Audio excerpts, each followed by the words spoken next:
هەر سەبارەت بە زریانی هاروی و زیانەکانی لە هیوستن تەکساسەوە ئێستا بە ڕێگای سکایپ خورشید ئاکرەیمان لەگەڵدایە لە شاری هیوستن کە بەهۆی ئەو زریانەوە ناچار بوو ماڵی خۆی بەجێ بهێڵێت. کاک خورشید ئەم کاتت باش؟ خۆش بیا خۆش سپاس. کاک خورشید سەرەتا دەمەوێت پێمان بڵێ کە ئێستا توانیوتە بگەڕیتەوە ماڵی خۆت یا هێشتانە؟ ناوەڵ ئاگاداری ئێمان کردووە حتا ئێمە ناتوانین هەتا 7 ڕۆژی تر بگەڕێنەوە بە ماڵی خۆمان. باشەوەکو ئاگاد لێبێت ماڵەکەتان ئاوی تێچۆ یان هەتەنها بەهۆی بەرزبوونەوەی ئاو لە گەڕەکەکانایە؟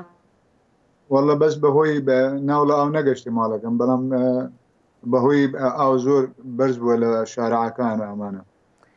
باشە کاک خورشید وەکو ئاگاد لێبێ چەند کوردی تر لە هیوستن هەن کە بەو شێوەیە ئەم زریانە کاری تێکرد بێتن؟ بەخۆ 3 ماڵی کورد فەقیرانە هەمویان تەدمیر بووینە بەڕاستی ئاو زۆر چوو ناو ماڵیان. باشە هیچ لایەنێک کۆمەک و هاوکاریانی کردووە؟ بەخۆ ئەرێ وەڵە ئینشا لێرە فیما ئینشورەنس هەیە ئەوە حکومەت لەلای حکومەت یارمەتی ئەدەن. بەڵێ ئێمەش لێرەش کمیونیتی کورد ئێمە هەموانە لێرە هەمووان مساعدەی ئەوان دەکەین ئینشاڵڵا. بەڵێ باشە کاک خورشید ئێستا کە جەنابتان لە ماڵی خۆتان نەماون ئایا شوێنێکتان بۆ دابین کراوە؟ بەخۆ داوین کراوە بەڵام تەما مالی کچەکەم لێرەیە من چمە ئێستا لە مالی کچەکەمە لەوێ بەرزە ئەو لەوێ نەیگرت بەسێ من و کوڕەکەم هەردووکمان هاتینە مالی کچەکەم.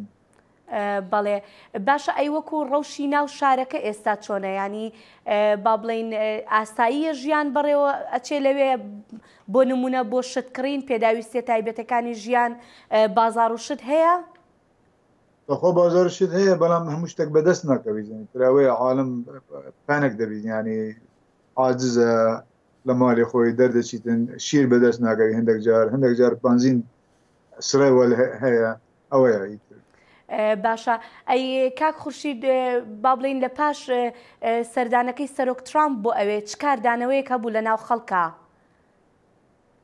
بەخوای تر ناتی هیوستن هەتا ئێستا لە چوو بوو شارێکی تر لە کۆرپس کریستی بەس عەلا ئەساس بە تەماس بینێ بێتن بۆ هیوستن. بەڵام پەیمانیشی داوە کە با بڵین هاوکاری بکرێت با بڵین لەلایەن حکوومەتەوە. دۆناڵد ترامپ پرەزیدنت دۆناڵد ترامپ هیچ تەقسیری نەکردووە و ئینشاڵڵا زیاتریش دەکات.